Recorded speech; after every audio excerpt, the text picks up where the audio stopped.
जनसंवाद खबर में आपका स्वागत। कैरवा सूर्य मंदिर घाट पर छठ पूजा के दौरान चले लाठी डंडे, 2 लोग घायल, पुलिस को करनी पड़ी मशक्कत।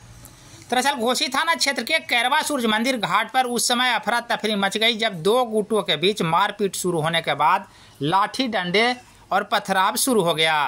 इस मारपीट में 2 लोगों के घायल होने की सूचना है जो बाहरी बताए गए हैं और वे लोग ऑटो से छठ करने को लेकर पहुंचे थे जो घायल अवस्था में अपना घर वापस लौट गए। झगड़े का मूल कारण ठेले वाले से चाट खाने के बाद पैसे न देना बताया जाता है। दरअसल पुरनका बिघा गांव के कुछ युवकों के द्वारा चाट खाकर पैसे नहीं दिया गया। इसी बात को लेकर ठेले वाले से पहले तकरार बढ़ा और बाद में लाठी डंडे के साथ पथराव भी शुरू हो गया।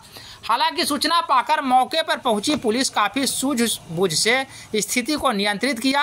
हालांकि इस संदर्भ में लोगों का बताना है कि छठ घाट पर सुरक्षा के पुख्ता इंतजाम नहीं रहने के कारण असामाजिक तत्वों के द्वारा जानबूझकर इस तरह की घटना को अंजाम दिया गया है ताकि श्रद्धालुओं को परेशानी हो सके।